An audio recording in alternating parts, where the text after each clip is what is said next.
late night FAQs with T and D. Action. Take 5. Take 5.3. 5.3? Why Why not? 5.3? You know, it's funny. That's actually one of the questions someone asked. Okay. They asked about the numbers that we have for the episodes. So let's address it. Okay. This one is take 5.3. I know I already did the clapboard thing. You know, I used to actually own a clapboard, a real clapboard, back when I used to do TV shows. You did? Yeah, I got rid of it because I didn't think I was going to be doing like this again. Gotcha. So now I just have to clap for the Do clapboard. it yourself. Okay, it works. It works. It works. Yeah, it's fun. So okay, so So why do we have odd numbers on our, or what might be considered to be odd numbers on our takes? Why are the numbers different? Okay, why are the numbers different? The numbers are different because that's what I wanted to do. It was all me. I picked the numbers. I just didn't want to be like everybody else. It's that simple. That's good enough. It's 1.5, 2.17, 17, 3.03. 3.03. Actually, that one he picked, 3.03. 3.03. 4x4. 4x4. 4x4. So we got a 4x4. And now you picked 5.3, but you already picked 3.03. We should make it something else. Okay. How about 5.9? 5.9? Okay. 5.9? This is episode 5.9. Episode 5.9. Well, actually, episode 5, take 5.9. That's the correct. Okay, how about this? That's the correct naming convention. Oh, you fancy, huh? Fancy. You fancy. Naming convention. All right. Okay. Now, I've been going back over and I've been watching some of our episodes, so I got a game for all you guys. Every time you hear me say basically in any of the old episodes, this is a hydration game. So anytime you hear the word basically come out of my mouth, take a sip. Because basically, I think that's one of my fallback words. I've come to understand that. Could be. You know, it's good to watch yourself sometimes. It is. It's good to watch yourself, to I kind of watch- critique yourself, see what's going on. I mean, this is not scripted, people. It So isn't. we basically Basically.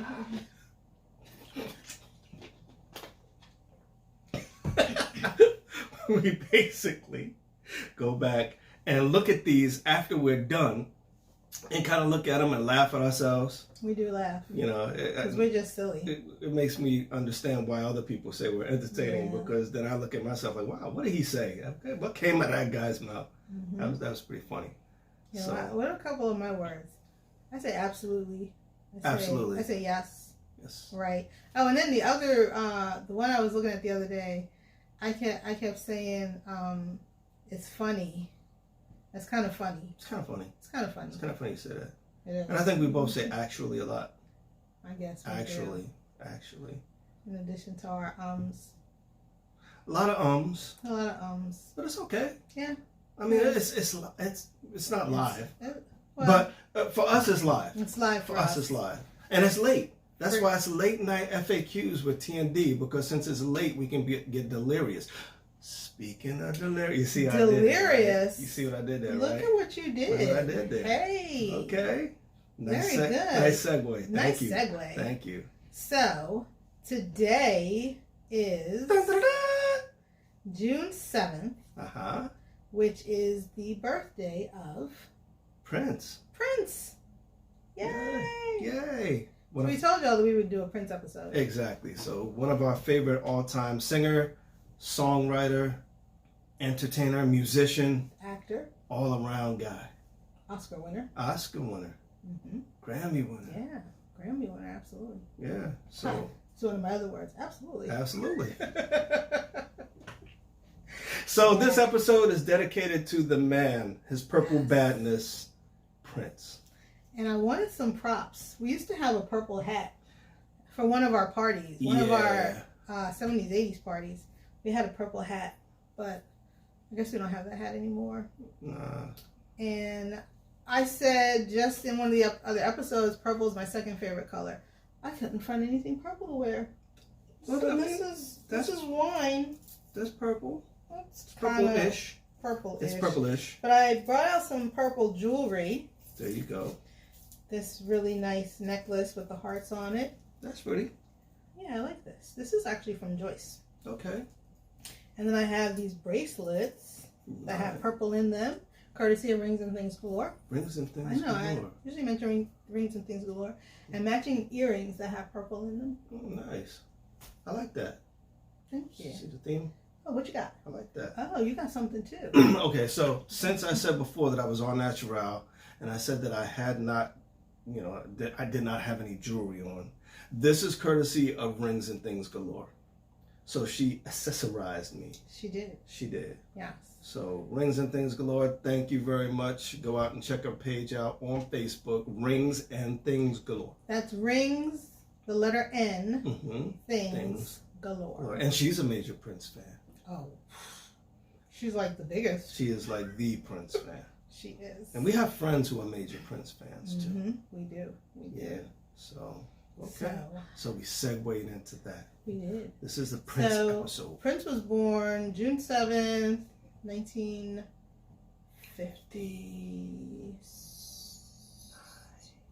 I want to say 6. You want to say 6? You know what? We have a resource guide here. So we can check it out. So when was Prince born?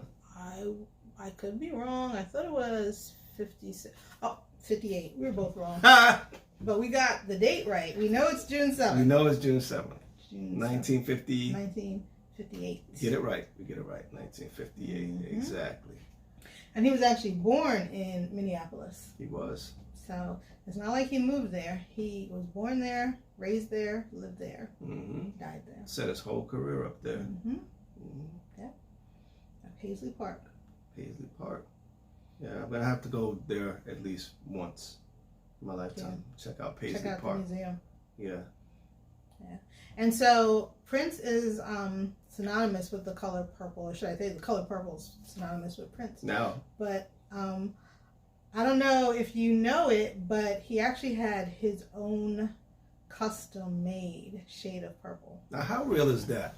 He actually had his own color purple designed for him. Yep. Yeah. He did. So, I mean, that's ridiculous. It's like you could just basically say, this is my color, nobody else can have that. I'm just going to kind of trademark that. Prince's and that is color. Prince's purple. Prince's purple. Yeah. Cool. And he had, what is it? He had nine albums. Let me see. 9. Let me get the wording correctly. I said 9. I know there's a 9 in it. 39. 39. That's a big difference. 39 studio albums. You saw my eyebrow, right? Including 4. Well, I knew it wasn't all of his albums because they break it down into like soundtracks, live albums. Right. But 39 studio albums, including 4 soundtracks. Yes. What was the 4 soundtracks? I know. Wow. Wow. Of course, you're going to put me on the spot like that? One. All right, see, that's not fair because you have the list over there. No, I'm not looking at the list. I know the answer. No, I'm just saying, I have to really think about it, but you have Well, the most famous one is Purple Rain. Purple Rain. I mean, that's everybody knows that. Right, everyone knows that. So then there would be Graffiti Bridge, right? Mm-hmm. Okay, Graffiti Bridge. Under the Cherry Moon. Under the Cherry Moon, and you remember we saw that? We did. Well, we've seen all his movies. Yeah, we've seen it, but I mean, I remember. I just don't remember Graffiti Bridge. I don't know why I don't remember that movie. No, I know I've seen it. I remember. I just don't remember it. I remember Under the Cherry Moon because it was filmed in black and white. Yeah. Yeah. I remember that. That's pretty cool. Yeah. Oh, and the last one, Batman. Yeah, the Batman soundtrack is like my second favorite of his. I didn't originally, of course, because I love old school Prince and I love all the old stuff. I thought that there wouldn't be anything beyond, after, when Purple Rain finally hit, I was like, oh, Purple Rain is like my favorite. After thinking that there couldn't be anything else that I could really like. And then I fell in love with the Batman soundtrack later on in life. So that's like another one of my favorites of his. Yeah, that's a good album. I could put that one on and listen to every single thing. And that's what I really love about most of his music. It wasn't like, oh, this is filler space on here. Every single song on the album that he put on there was one that you can listen to and go all the way through. Yeah, absolutely. And listen to it and actually like 1999. 1999 was a double album. Yeah, that was fun. 1999 had like 11 or 12 tracks, and you could just sit and listen to every single track. Every single track was good. And yes. I did many a time. We own that. Yeah. I mean, at one point in time when I moved from New York to Virginia, that soundtrack kind of got me through, because I would sit there and I would just listen to it, you know, and just, you know, that was just my cool down after having the big transition coming from New York and then going to Virginia. And it was such a major change in my life that I needed something that I could relate to really help me through that time period. And it was the music. You lived in Virginia? I lived in Virginia. Sounds like a subject for another time. Sounds like it. Like, why did you live in Virginia? Indeed. Don't know. Yeah, McLean, Virginia. We'll talk about it later. We shall indeed. But this is about Prince. But you know what? So we talked about 1999 and how, like I said, it was 11 or 12 tracks. And we do own it. Yes. I just couldn't find it. Probably because we play it all the time. Probably because we play it all the time. Also because we don't really listen to a lot of CDs anymore. No. But we still keep them. They're still stored on our shelf. I bet you I know where it is. Probably because of the fact that we used to keep a whole disc, like a discography of songs to go on our road trips. And that was one of our favorite road trip one of our travel cases. CDs. Yeah. You know, so it's probably in a travel case somewhere. So the first track is the title track, 1999. That kind of makes sense. Right? Little Red Corvette. Mm-hmm. Delirious. Delirious. Let's Pretend We're Married. Mm-hmm. Let's Pretend We're Married is 7 minutes and 21 seconds long. Yeah. That's a good song. And I listened to all 7 minutes and 21 seconds of it. And it's one of many songs of his that some radio stations didn't play. 7 minutes and 20 something well, not seconds just long. Because of the well, length, I mean, because of that, lyrics. the lyrics too. But that's a good song. And then DMSR I mentioned on our other episode. Exactly. And we asked you if you knew what that stood for. Yeah, so we did get someone, Marsha, who said dance, music, sex. Mm-hmm. She didn't say the R though, which is romance. Yes, exactly. Yeah. That's listed at 8 minutes and 17 seconds. Yeah. 8:17. Like every song, there you go. Maybe that's what we'll do for epistalment number 8.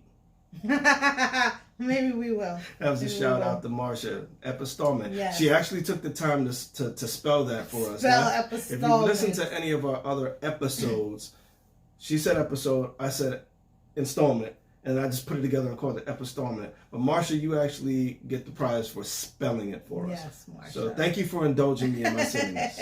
Yeah. So let's see. What else is in here? Automatic. Oh yeah, AUT-O-Matic. AUT-O-Matic. Yeah. Wow, that's 9 minutes and 28 seconds. Yeah, it's just it was a symphony. Again, it was back when music was music, and you could play it and listen to the whole thing. Play it and listen to the whole thing. Exactly. Something in the Water Does Not Compute. Yes, right. Free. Mm-hmm. Lady Cab Driver. Mm-hmm. That's a fun song too. That's 8 minutes 19 seconds. Yep. All the Critics Love You in New York. And they do. And the last track is one of your favorites. International Lover. Yeah. Yeah. One of my favorites. Mm-hmm. One of my favorites. So I said 1999 is just an awesome album. So yeah, that was like at that particular time when that came out, I would listen to it all the way through. Mm-hmm. We listened to it all the way through. All the way through. And it's definitely a great album because, like you said, it's in our travel case. We listen to CDs when we do our road trips. We used to do a lot of road trips. Yeah. So if you're going all the way down to Florida, listening to the radio or trying to find the station, and that was before Sirius XM. Yeah, there was no Sirius XM. So you just put the CD in the radio and just let it go. Listen, let it go. Yeah. So driving. And so we actually wanted to have some music here. Yeah, but we don't own the rights to any. We don't of that own music. the rights to anything. And so we don't want no trouble, man. Nope. So no trouble. I'm not gonna. No trouble. I'm not gonna play any of them. Mm-hmm. I might whistle a little bit, like a little teaser of a song or two, but that's about it. I might hum some, might even sing a little bit, but we don't own the rights to any of that song, any of those songs. So yeah, 1999 was our favorite album for a long time. For a long time. Well, until Purple Rain. Yeah. Yeah. 1984. You know, and that, again, it was one of those things where when it hit and the movie came out, it was like, wow, you know, I have to go out there and I have to see it. We saw Purple Rain in the theater. Yeah, so we were living up in New York at the time, and just had to be there. It was one of those things where it was like a life-changing moment, actually, literally a life-changing moment. So this person burst upon the screen like, how is he gonna act, you know? And I think that for me, seeing him up on the screen and seeing him perform, you know, live, I mean, obviously it wasn't live, but the music, it was just... Well, actually, some trivia. His performance of Purple Rain at the end of the movie was actually live. A live performance, right? It was a live performance. It was filmed as a live performance. Yeah. And I just thought it was the coolest thing, you know? So, you know, you had the motorcycle, you know, was the way that he dressed as an artist, you know, was one of those things where he took a lot of liberties with the way he dressed. And so it was unconventional at the time. Some great costumes over the years. But it was crazy. It was cool. He could pull it off. I mean, it was with his butt cheeks out. It was, again, very controversial at the time, and looking at it sideways, but only Prince. Right. You know, yeah, he got a lot of criticism. Like he got a lot of criticism early in his career for his. Well, I mean, he had his fans. Of course. But he got criticism for his wardrobe, his heels, his lyrics, his hair, his lyrics. Yeah. But as an artist, I mean, he was just bar none. I mean, he believed in, of course, the right to free speech, and he believed in exercising that right. He believed in expression. You know, as you could tell from those high heels that he wore, you know. And so it's like, again, first time I had, you know, of course there were some, you know, rock artists who were glammed out, but he was like the one who kind of took it to the nth, and especially with those heels. Those heels. Yeah. Oh, we had a question about that. Oh, yes. So someone asked what shoe size Prince wore. Yeah. He wore a women's size 5.5, 6. Yeah, so he had little baby. Little tiny feet. Little feet. And he had his heels custom made. He was 5'4". 5'3". 5'3" if it's 5'4". He's 5'3", and even that's debatable. Well, 5'3", 5'4". Yeah. And he had custom made boots that were 3.5 to 4 inches high. Yeah, with the 3-inch lift on top of that. So, yeah, if you think about it, like, even if he were 5 feet, you'd never really know it just because of the way that he had his, you know, his heels lifted all the time. And so you had to have them reinforced. So you're doing all those splits on stage so he and jumping around and, you know, all of the movement that he did, he'd have those heels reinforced just so that he would be able to do all the things that he did on stage. So, yeah. I've broken a heel. I know people that have broke a heel. He wouldn't have been able to do that in just like a regular heel. No. Yeah. No, definitely not. That not those moves that he ugly. did. Yeah. That would have been ugly. But yeah, he would jump up, spin, do a split, kick back up.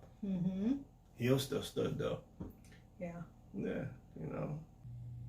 Hey guys, we had so much fun talking about Prince that we had to break this up into 2 parts. So we'll see you back on part 2. In the meantime, be safe, be well. We did have fun. We did have fun. We did have fun. Be well, be safe. Good night. Good night.